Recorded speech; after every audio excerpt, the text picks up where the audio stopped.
Desperte, busque a Deus agora, ao nosso alcance está o Senhor. Nossa oração é a arma secreta, concreta, ao nosso dispor.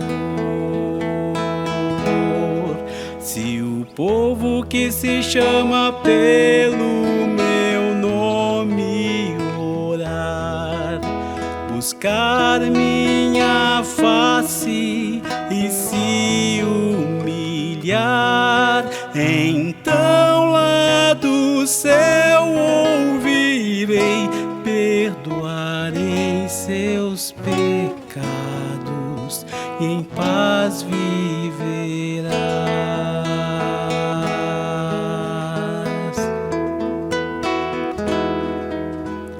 Desperte, busque a Deus agora, seus olhos abertos, olhando estão, com seus ouvidos a todo momento, atentos ao nosso clamor. Se o povo que se chama pelo meu nome orar, buscar minha face e se humilhar, então lá do céu ouvirei, perdoarei seus pecados e em paz viverás. Se o povo que se chama pelo meu nome orar, buscar minha face e se humilhar, então lá do céu ouvirei, perdoarei seus pecados e em paz viverás, em paz viverás e em paz viverás.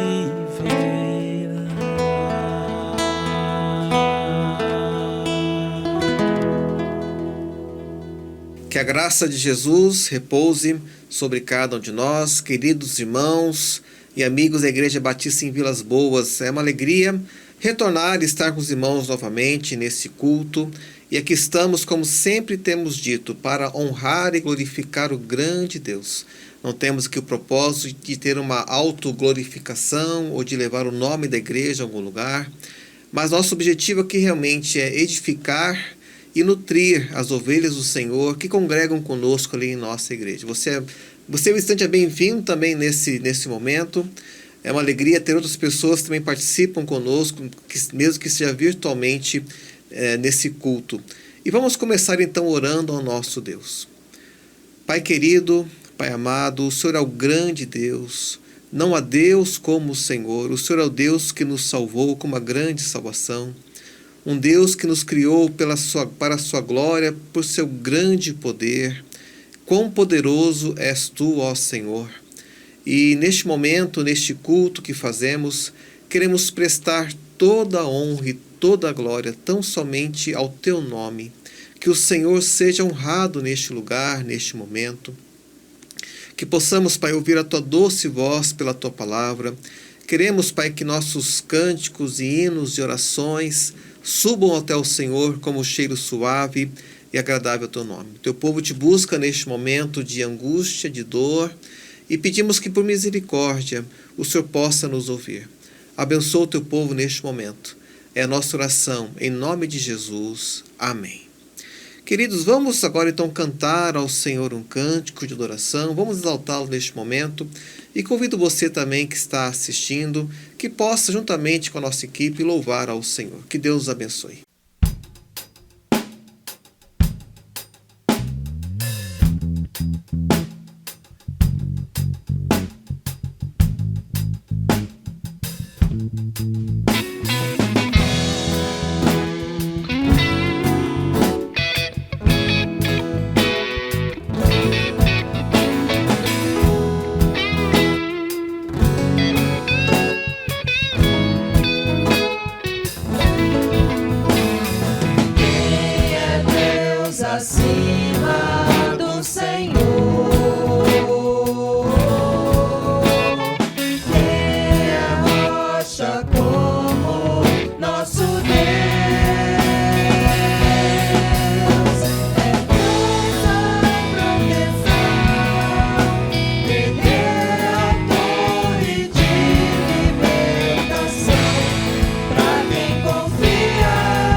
rocha como nosso Deus. É força e proteção, Ele é apoio de libertação para quem confia no Senhor. Me treina pra lutar, me mostra onde devo eu andar. Glórias ao nome do Senhor. Glórias ao nome do Senhor. Glórias ao nome do Senhor.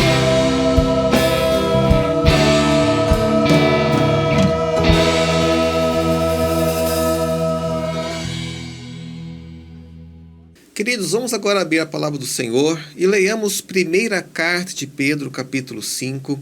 Eu lerei aqui do versículo 6 ao versículo 9. Se puder, acompanhe onde estiver também com a sua Bíblia aberta, essa leitura desse trecho da palavra de Deus. Esta é a palavra do Senhor. Humilhai-vos, pois, debaixo da potente mão de Deus, para que a seu tempo vos exalte, lançando sobre ele toda a vossa ansiedade, porque ele tem cuidado de vós. Sede sóbrios, vigiai, porque o diabo, vosso adversário, anda em derredor, bramando como leão, buscando a quem possa tragar, ao qual resisti firmes na fé, sabendo que as mesmas aflições se cumprem entre vossos irmãos no mundo. Esse é um trecho precioso, profundo. Pedro nos exorta a nos humilharmos perante nosso Deus, porque Ele tem a mão poderosa para nos ajudar. E o texto coloca que a maneira que nós temos de nos humilhar é lançando sobre Ele toda a nossa ansiedade. E algo interessante nesse versículo, sempre tenho citado isso em nossos cultos, é que a ideia aqui é que Deus já está cuidando de nós. Não é que se nós colocarmos hoje a nossa ansiedade, daqui a 3 meses Ele vai começar a cuidar. Nem se eu colocar agora, a partir de agora, Ele vai começar a cuidar. Não. É para nós humilharmos, lançando sobre Ele a nossa ansiedade, porque Ele já tem feito isso, Ele já tem cuidado de nós, Ele tem feito e fará isso até o último dia. Nós ouviremos uma música agora, um hino, e você também pode cantar conosco, que diz: não tenha sobre ti um só cuidado, qualquer que seja. Depois teremos nossa oração intercessória.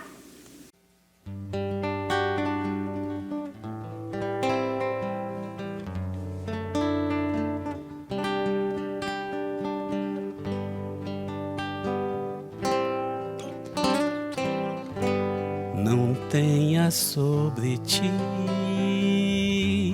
um só cuidado, qualquer que seja, pois somente um seria muito para ti. É meu, somente meu, todo trabalho, e o teu trabalho é descansar em mim.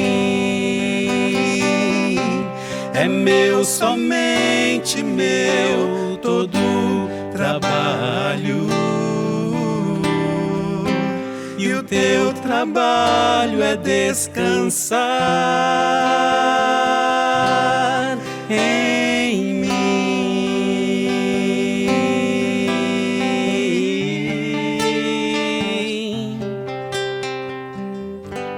Não temas quando enfim tiveres que tomar decisão.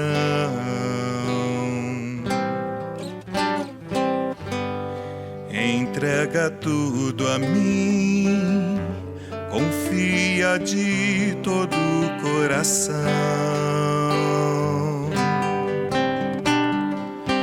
É meu, somente meu, todo trabalho, trabalho. E o teu trabalho é descansar em mim.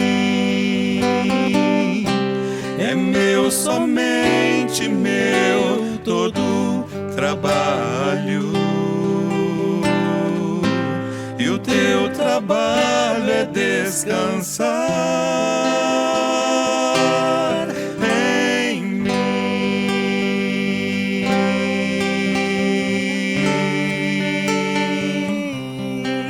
Descansar em mim.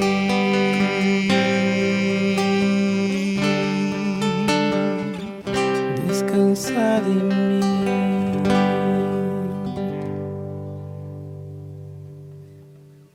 Meus irmãos, teremos agora nossa oração intercessória. Ouvimos essa música tão linda que fala que Deus tem cuidado, que o trabalho pertence ao Senhor, que quando tomarmos decisões da vida Ele estará à frente. Então iremos orar nesse sentido e peço que você também, onde estiver, que faça essa oração ao Senhor no seu coração. Coloque o seu pedido, a sua aflição, a sua dor. Pode ser a ansiedade em relação ao dia de amanhã em nosso tempo, talvez em relação ao seu emprego, à sua família, à doença. Deus sabe aquilo que nós temos passado. E como é bom saber que a palavra de Deus nos diz que todos os nossos dias estão contados no livro do Senhor. Deus sabe até o número de fios de cabelo que nós temos. Deus sabe todas as coisas sobre a nossa vida, nosso passado, nosso presente e nosso futuro. E podemos confiar nesse Deus. Oremos então ao Senhor neste momento. Pai amado, aqui estamos neste culto, Senhor Deus, e nós te louvamos porque sabemos que o Senhor tem agido, tem cuidado de nós a cada momento, como lemos na carta de Pedro. E agora, Deus, aqui queremos colocar perante o Senhor o teu povo, que neste momento coloca perante o Senhor a sua luta, a sua dor. Ó Deus amado, o Senhor sabe quantas ansiedades temos passado no dia de hoje. Notícias ruins que chegam ao nosso lar, que chegam ao nosso trabalho, quantas pessoas estão em casa, quantas pessoas, Pai, que talvez dependem do seu próprio esforço, não podem trabalhar neste momento, aqueles que padecem até necessidades dentro de casa. Pedimos ao Senhor misericórdia nesse tempo. Sustenta, Pai, o aflito, sustenta aquele que tem clamado a Ti, aquele que busca ao Senhor. Pedimos para aqueles que estão enfermos nesse tempo, que o Senhor olhe para cada um com misericórdia, conceda aquilo que está no coração de cada pessoa, Senhor Deus. Abençoa as famílias, não deixe que este seja um tempo de destruição de lares, pelo contrário, que as famílias se unam no Senhor, que façam o culto doméstico, que busquem como família a Tua face, que possam Te servir e Te honrar em tempos difíceis. Senhor, meu Deus, colocamos perante Ti cada vida da nossa igreja. Temos orado pela igreja como um todo, por cada membro, cada pessoa tem participado conosco. E sabemos que são dias difíceis, mas declaramos que nós vamos esperar no Senhor. Temos que trabalhar, temos que fazer aquilo que é humanamente possível. Dá-nos forças, Deus, para fazer aquilo que devemos fazer. Mas declaramos que nós dependemos de Ti. A nossa confiança repousa no Senhor. Repousa em Jesus, que viveu aquilo que nós passamos neste mundo aqui, mas que venceu. Deus, nossa confiança está naquilo que Jesus disse, que éramos para confiar nele. E assim fazemos neste momento. Colocamos cada um perante o Senhor. Abençoa-nos. É a nossa oração em nome de Jesus Cristo. Amém. Meus irmãos, vamos ainda louvar ao Senhor com mais alguns cânticos. E como já temos dito, louve também ao Senhor onde você estiver, que juntos possamos adorar nosso grande Deus. Deus abençoe neste momento.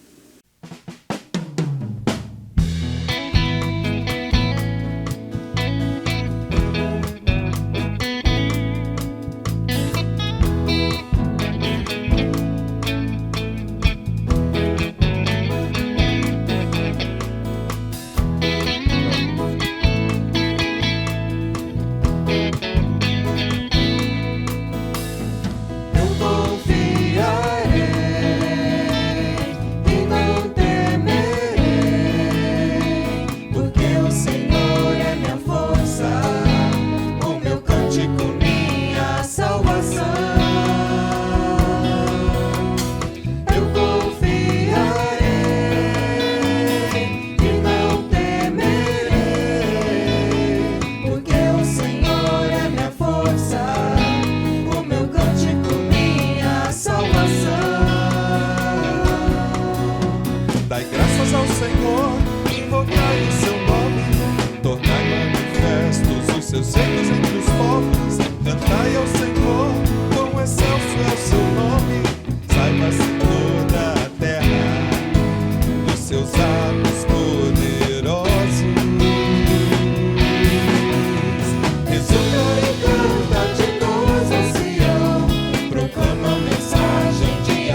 Senhor, minha vida oferecer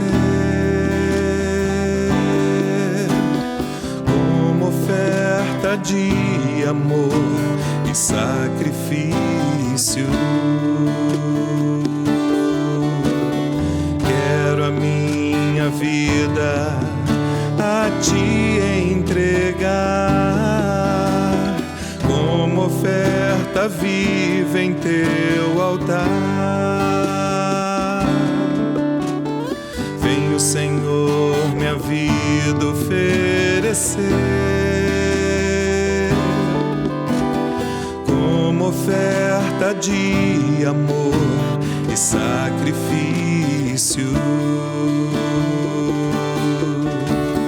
Quero a minha vida a Ti entregar como oferta viva em Teu altar, pois pra Te adorar foi que eu nasci. Cumpre em mim o Teu querer, faça o que está em Teu coração,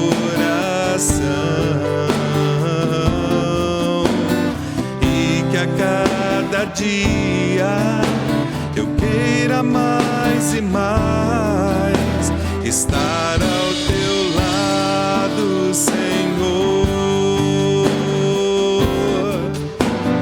pois pra Te adorar foi que eu nasci. Cumpre em mim o Teu querer, faça o que está em Teu coração,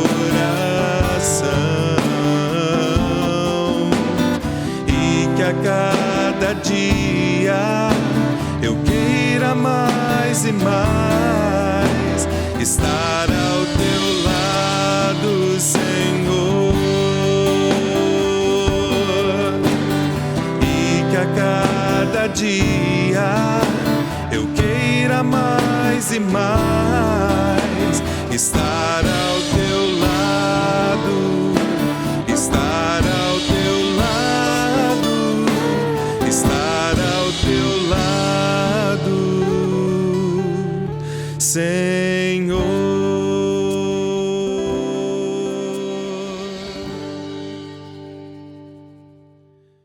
Queridos irmãos, então vamos agora para a nossa mensagem e convido você a abrir sua Bíblia no Evangelho de Marcos, novamente, capítulo 10.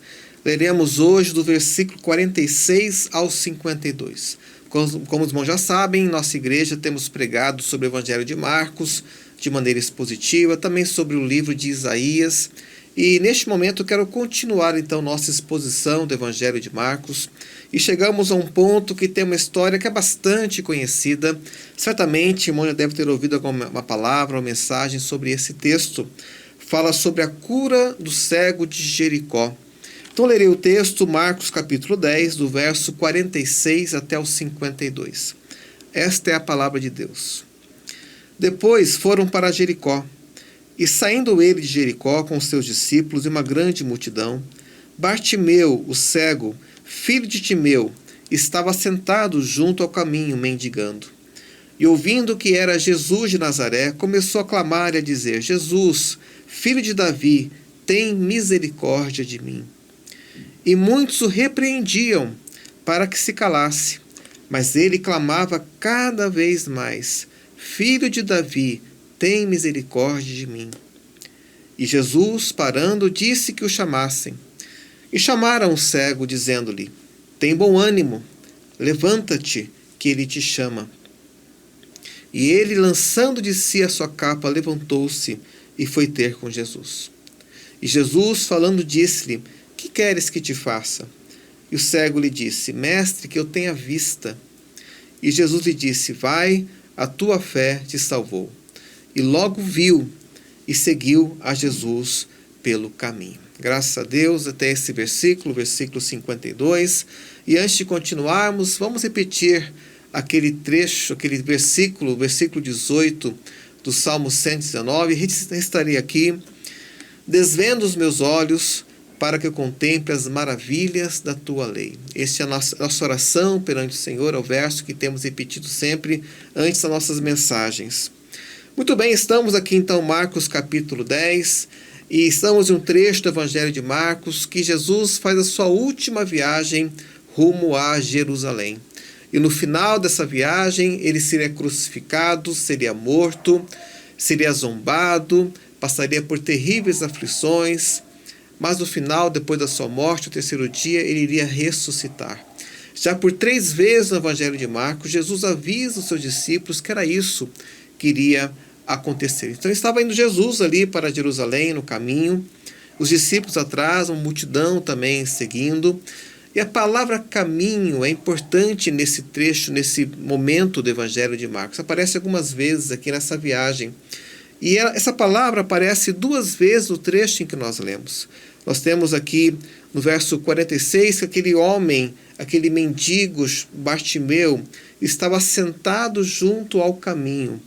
E no final, no versículo 52, ele segue Jesus pelo caminho. Isso é um detalhe importante, depois iremos falar mais sobre isso.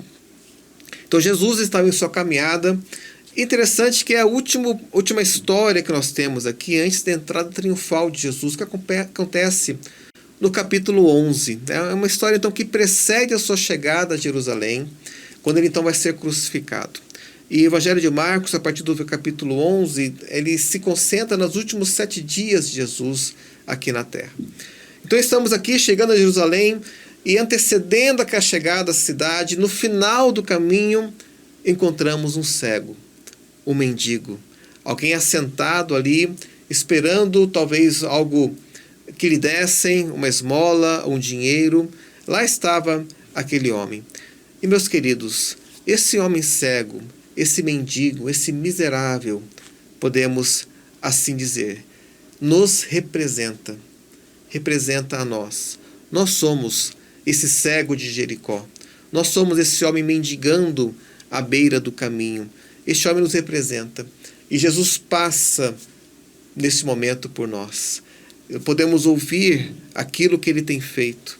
Nós temos ouvido de histórias a respeito de Jesus Cristo. E no final nós temos que decidir se iremos clamar como aquele cego ou iremos continuar sentados à beira do caminho. Então a minha mensagem essa noite é sobre a cura do cego Bartimeu. E quero ter aqui 3 destaques sobre essa cura maravilhosa que Jesus Cristo fez naquele momento. O primeiro destaque que eu quero colocar aqui é a situação daquele homem cego, daquele Bartimeu. Como vimos, ele estava mendigando à beira do caminho. Estava ali alguém à parte. Era alguém de quem nós nos afastávamos quando passamos perto. Às vezes fazemos isso, não é verdade? Alguém que era um incômodo para nós, alguém para quem nós não olhamos diretamente. Era esse homem que estava ali assentado. Isso me lembra um texto de Ezequiel, capítulo 16, quando Deus fala a respeito de Israel.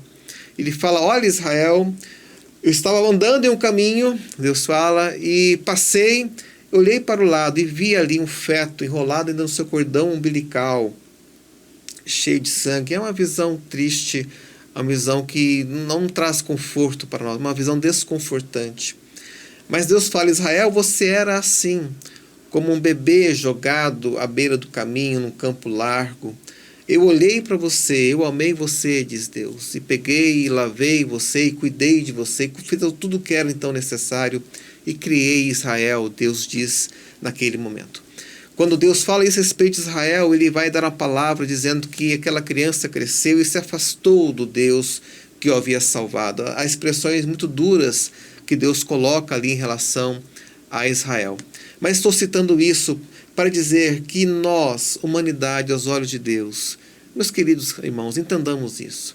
Nós somos desprezíveis aos olhos de Deus. Eu sei que é difícil falar isso, difícil entender isso, porque achamos que nós seres humanos, temos uma grande autoestima, uma grande visão sobre nós mesmos, na verdade. Mas não é assim pela palavra do Senhor.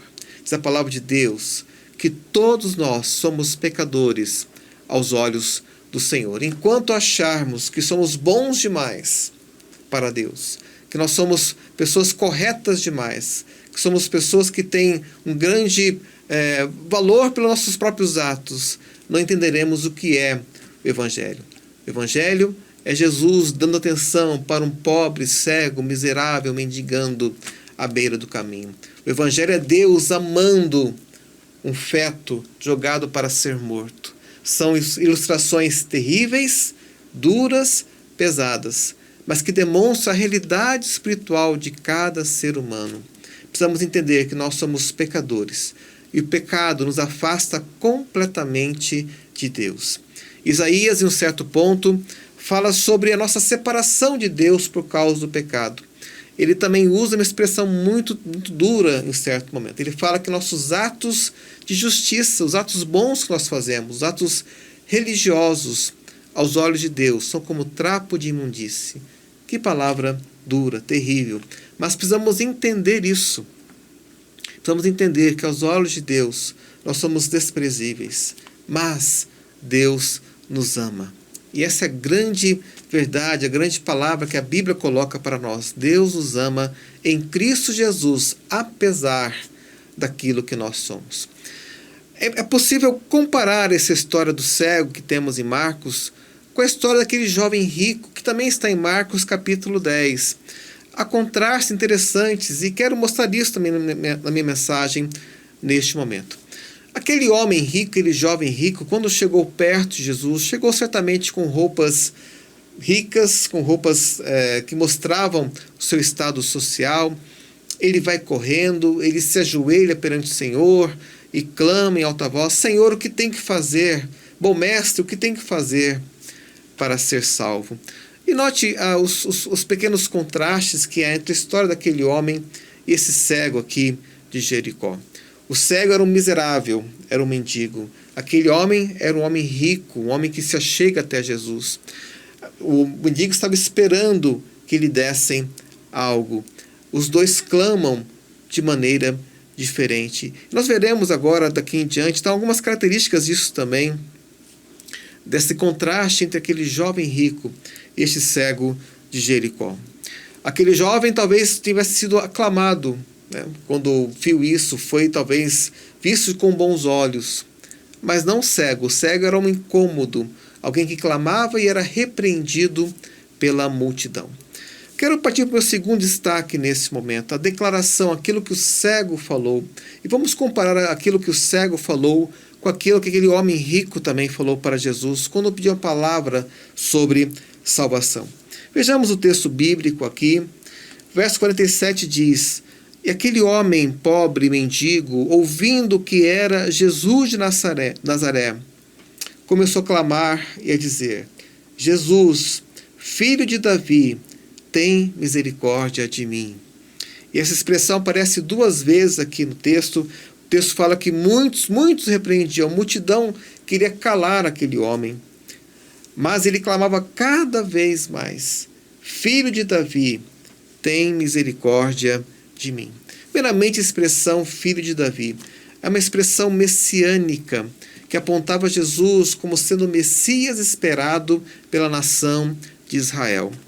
Deus, no Antigo Testamento, fez uma aliança com o rei Davi, dizendo que da sua descendência viria alguém que seria o grande rei, aquele que reinaria para sempre, que se assentaria no trono de Davi, então seria o rei do todo o universo.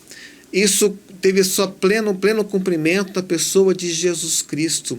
Ele é o grande rei que reinará para todo o sempre. Então, filho de Davi era uma expressão messiânica que apontava para a aliança que Deus tinha feito com o rei Davi no Antigo Testamento.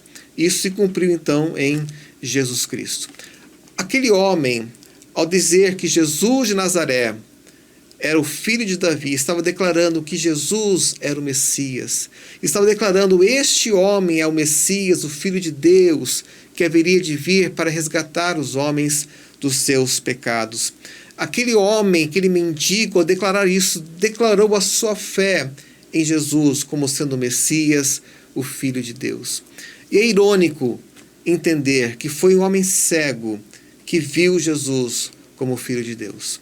Porque naquela multidão, certamente havia pessoas que não estavam vendo Jesus como Filho de Deus. A elite religiosa olhava para Jesus e não via nele o filho de Davi, o Messias que haveria de vir. Aquele homem cego viu e percebeu que Jesus era o filho de Davi. Não apenas isso, ele clama: tem misericórdia de mim. Ah, meus irmãos, que expressão maravilhosa, que expressão profunda nós temos aqui. Compare com o que aquele homem rico havia dito para Jesus. Fizemos uma pequena comparação no primeiro ponto. E no segundo ponto, quero reforçar isso. Compare com aquilo que aquele homem rico disse. Aquele homem disse: bom mestre. Não chamou Jesus de filho de Davi. Não reconheceu Jesus como o Messias. Para aquele homem rico, Jesus era apenas um bom mestre. Mas para o mendigo, ele era o Messias. E aquele homem rico perguntou: o que eu tenho que fazer para herdar a vida eterna? São perguntas, são expressões diferentes. Aquele homem queria algo da lei, algo mais que ele pudesse fazer com as suas próprias forças para ser salvo. A resposta que Jesus deu àquele homem é bem interessante. Ele apontou primeiramente para a lei. Já colocamos isso em outra oportunidade. E quando Jesus faz isso, ele quer demonstrar a impossibilidade de alguém ser salvo buscando fazer obras. Ele apontou para a lei, que serve como um grande foco de luz sobre nossa vida, demonstrando nossa natureza pecaminosa. Aquele homem tentou se justificar, dizendo: olha, desde a minha mocidade, a minha adolescência, eu tenho praticado a lei, cumprido os mandamentos. Mas Jesus demonstrou que não. Ele já quebrava o primeiro mandamento, porque ele falou: olha, então vende tudo que tem, dá aos pobres e me siga. E ao fazer isso, Jesus revela àquele coração que seu verdadeiro Deus era o dinheiro e não o Senhor. Então aquele homem rico procurava fazer algo para ser salvo. Aqui, aquele homem apenas diz: tem misericórdia de mim. Meus queridos, quando nos aproximamos de Deus, quando buscamos a salvação que somente Deus pode dar por intermédio de Jesus Cristo, nós só podemos clamar: Senhor, tem misericórdia de mim. Jesus contou uma certa parábola em que dois homens foram ao templo orar. Tinha lá um publicano, um fariseu, um homem da lei, alguém que conhecia, que batia no peito, se auto-justificava, e tinha lá um publicano que dizia: olha, Senhor, tem misericórdia de mim, eu sou pecador. Este saiu então justificado, o outro não. O outro saiu ali sem ter a bênção do Senhor sobre a sua vida. Então temos que chegar e dizer: Deus, tem misericórdia de mim, eu clamo ao Senhor pela minha vida. É isso que precisamos fazer quando estamos na presença do Senhor. Como é diferente a situação dos dois homens. Um clamou misericórdia, outro queria fazer algo para ser salvo. Quando estamos na presença de Deus, nós apenas podemos nos ajoelhar e clamar: Senhor, tem misericórdia de mim. Vamos para o terceiro destaque que eu quero colocar aqui. Nós temos a declaração de Jesus, o que Jesus diz para aquele homem. E são três palavras, três expressões que Jesus coloca para aquele homem, aquele mendigo. A primeira expressão, ele manda chamar, né? Chamem aquele homem para mim. As pessoas dizem: olha, tem bom ânimo, ele está chamando você. Quero dizer, meus queridos, que Deus chama cada um de nós para o encontro com Jesus Cristo. Apóstolo Paulo, quando estava em Atenas e pregou no Areópago, ele terminou dizendo isso, que Deus ordena que todos os homens, em todos os lugares, se arrependam. Deus chama cada um de nós para o encontro com Ele. Aquele homem, aquele cego, ouviu Jesus chamar: olha, está chamando você, tem bom ânimo, levanta-te, vai a Cristo e recebe a sua bênção. Também é importante isso para nós. Deus nos chama para o encontro com Ele. Nós temos que nos levantar, deixar as coisas para trás deste mundo e ir, então, até Jesus Cristo. Então Jesus, no verso 51, pergunta àquele homem: o que você quer que eu faça? E o cego lhe disse: mestre, que eu tenha vista. Jesus pergunta: o que você quer de mim? Isso pode parecer uma pergunta tão simples, né? É lógico que aquele homem queria a sua visão de volta, podia ser algo óbvio para nós. Mas há algo interessante aqui. Quantas pessoas têm buscado a Deus, não pela sua salvação, mas por coisas passageiras? Quantas pessoas têm ido a uma igreja para uma bênção, uma questão tão somente material? Jesus pergunta a cada um de nós: o que nós realmente queremos dele? Quantas pessoas, meus irmãos, se aproximam de Deus para receber a bênção, mas não para receber o abençoador? Nós temos um grande milagre contado nos 4 evangelhos, que é o milagre da multiplicação dos pães. O evangelho de João relatar isso, diz que no dia seguinte as pessoas voltaram a Jesus para receber mais pão. E Jesus dá uma grande palavra àquelas pessoas: olha, vocês estão me buscando porque vocês comeram ontem, né? Vocês querem mais daquilo que eu dei ontem para vocês. E Jesus fala: trabalhem não por aquilo que é material, mas por aquilo que é espiritual, que vem realmente de Deus. E aqueles homens perguntam: então o que nós temos que fazer para cumprir as obras de Deus? E respondem: creio naquele a quem Deus enviou, que era o próprio Jesus Cristo. Então a pessoa seguindo Jesus, buscando Jesus, talvez não pela motivação correta. Certa vez eu ouvi uma historinha bem interessante, uma ilustração, que era mais ou menos assim. Uma família, certa vez, passava por dificuldades materiais e chegou-se a uma igreja e lá, então, buscou a Deus e foi abençoada. E depois que receberam a bênção material, decidiram ir embora, não quiseram mais saber do evangelho da igreja. Um belo dia, aquela família de carro passou em frente à igreja e o filhinho pequeno olhou a igreja e falou assim: olha, tchau, Jesus. Tchau, Jesus. Um dia, quando precisar, nós voltamos para visitar o Senhor. Isso é verdade para muitas pessoas. Meus irmãos, se passarmos por dificuldades, nós podemos, sim, recorrer ao Senhor Jesus Cristo. Deus nos chama também dessa forma. Não é errado buscarmos a Deus quando precisamos de bênçãos ou passamos por problemas. De maneira alguma, busque ao Senhor. Coloque o seu pedido perante o Senhor. Mas lembre-se do que muito mais do que a bênção, precisamos é do abençoador. Foi isso que aqueles homens que passaram pela multiplicação dos pães precisavam entender. Eles tinham voltado apenas pelo pão, não por Jesus Cristo. Jesus fala: trabalhe pelo pão que não perece, por aquilo que vem do alto, que é o próprio Senhor Jesus. Eu pergunto a você: por que nós temos então buscado ao Senhor? Qual a razão que nós temos ido à casa de Deus? Que possamos ir realmente querendo conhecer mais de Cristo, conhecer realmente Deus em nosso viver. E a terceira palavra, então, que Jesus diz ao homem é muito bonita. Jesus lhe disse: vai, a tua fé te salvou. E logo viu e seguiu a Jesus pelo caminho. Há traduções que falam: vai, a tua fé te curou, porque o verbo sozo no grego tem 2 ideias, pode ser curar e pode ser salvar. As 2 ideias se juntam, meus irmãos. Porque o pecado, de certa forma, também é uma doença espiritual, podemos colocar assim, que aflige a nossa alma, que está impregnada em nossa natureza. E somente Jesus pode nos curar de forma completa desse terrível mal. Tanto é que quando nós passarmos pela glorificação, quando passarmos pela ressurreição, estivermos no céu com o Senhor, teremos um corpo onde não há mais pecado, não há mais dor, não há mais luta, não haverá mais doença. Essas coisas já terão passado, são próprias deste mundo.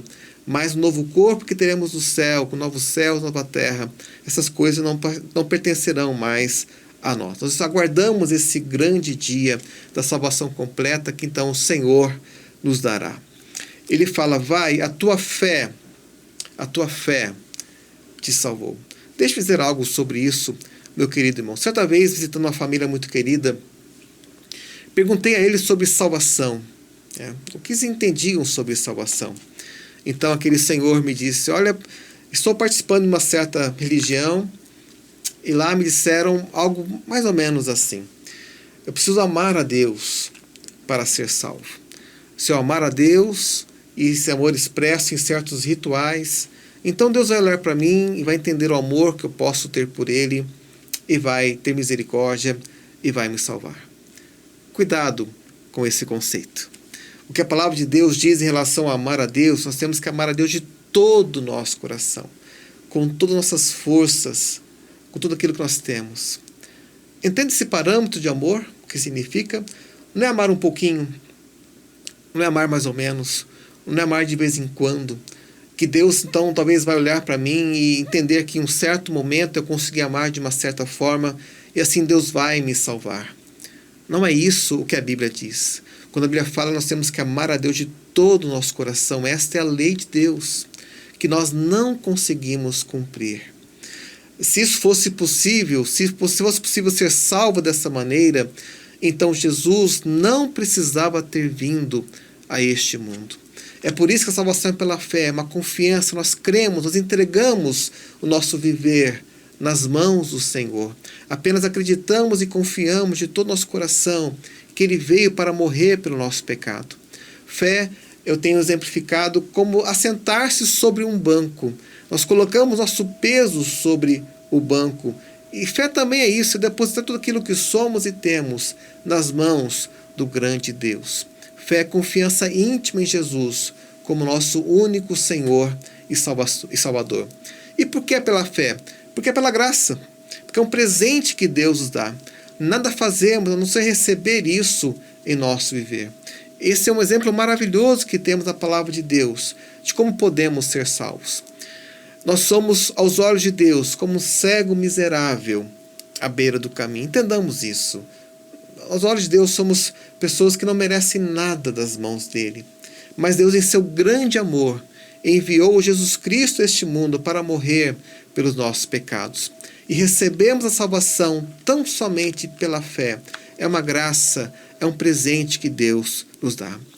Concluindo, meus irmãos, minha palavra nessa noite, note aqui no texto final que diz assim a Bíblia: ele logo viu, ou uma outra tradução fala, e imediatamente ele viu, ele foi transformado imediatamente e seguiu a Jesus pelo caminho. Para encerrar, deixe eu dizer algo aos irmãos sobre a salvação ainda.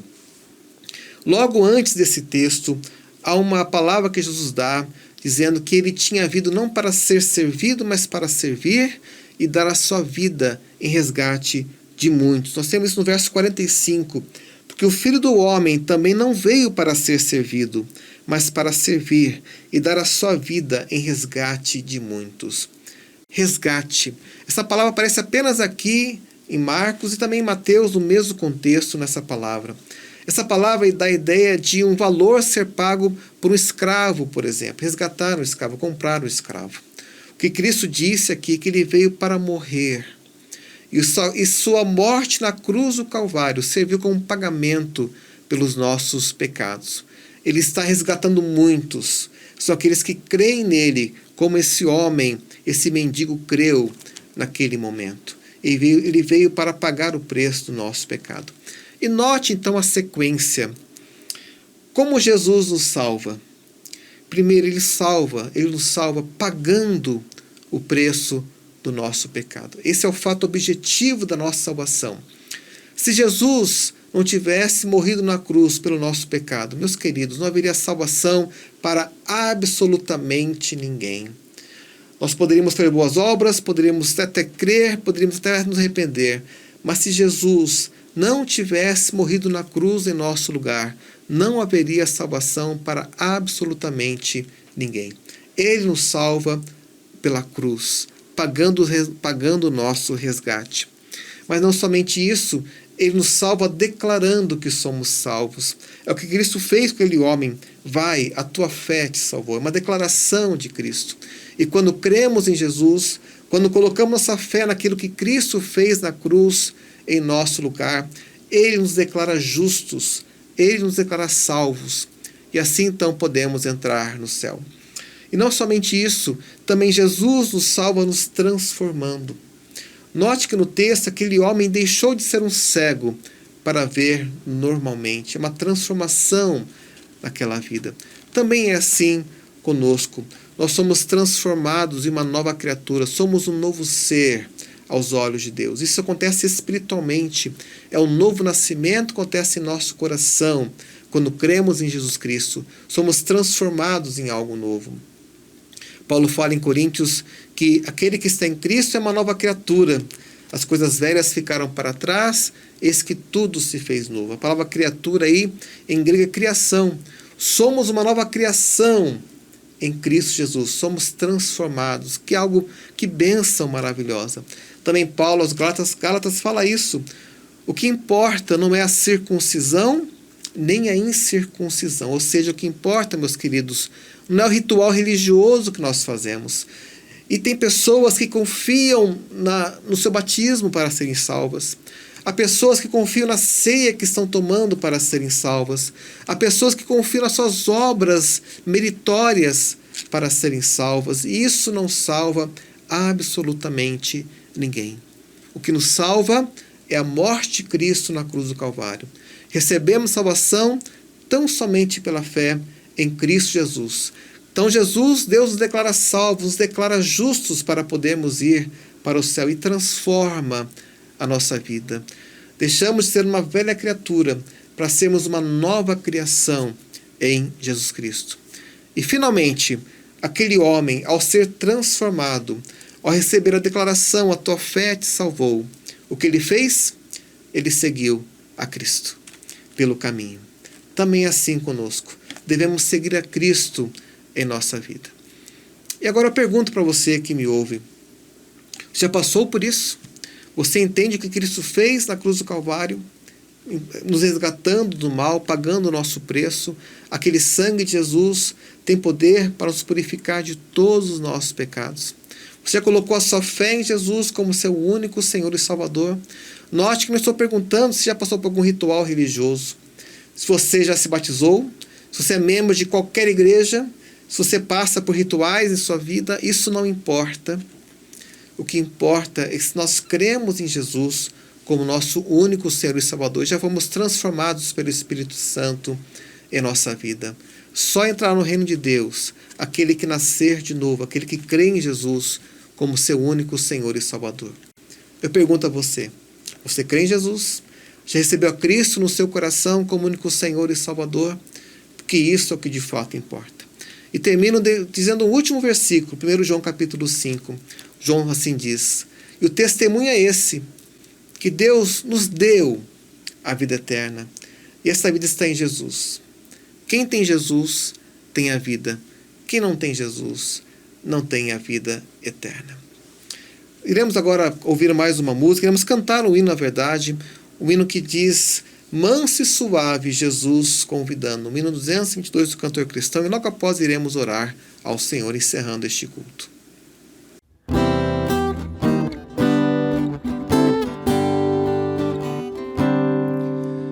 Manso e suave, Jesus convidando, chama por ti e por mim.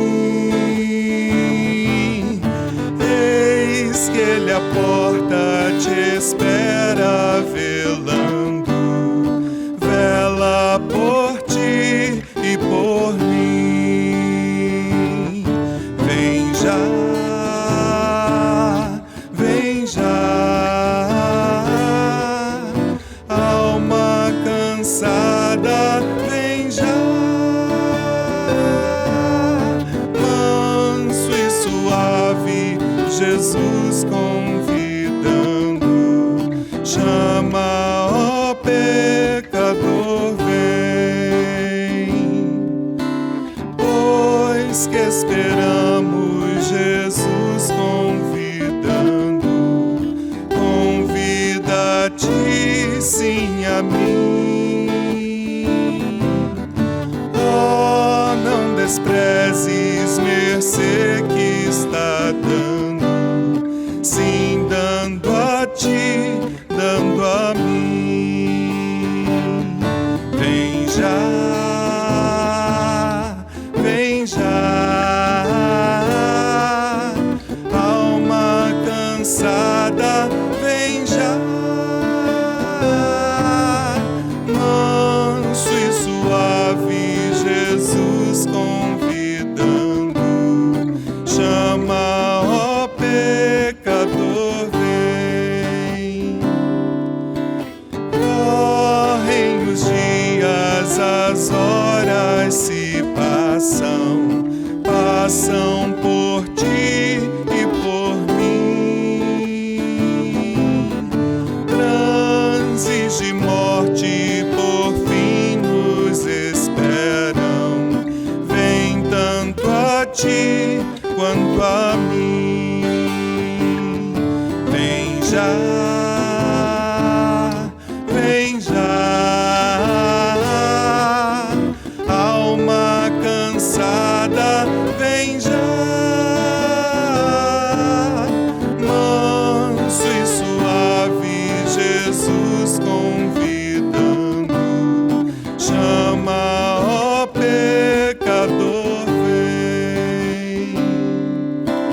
Ó grande amor que Jesus nos tem dado a ti, dado a mim. Veio salvar-nos do tão vil pecado, veio por ti e por mim. Vem já, vem já, alma cansada, vem já, manso e suave, Jesus convidando, chama, ó pecador, vem.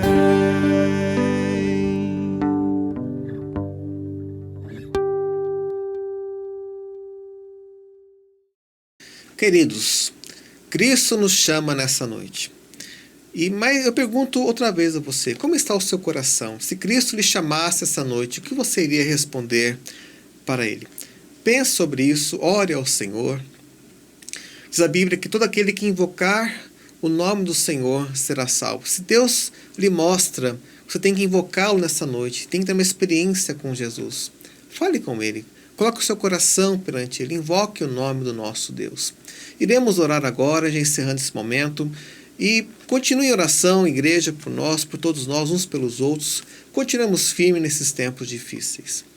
Pai amado, eu coloco agora cada vida perante o Senhor que ouviu essa mensagem e clamo que Teu Espírito Santo use isso para a Tua glória, salvando vidas, nos trazendo para perto de Cristo cada vez mais e mais. Abençoa o Teu povo que ouviu essa mensagem e que o amor de Deus Pai, a graça de Jesus e a comunhão do Espírito Santo esteja sobre cada um de nós. Amém. Fiquem em paz. Deus abençoe a todos em nome de Jesus.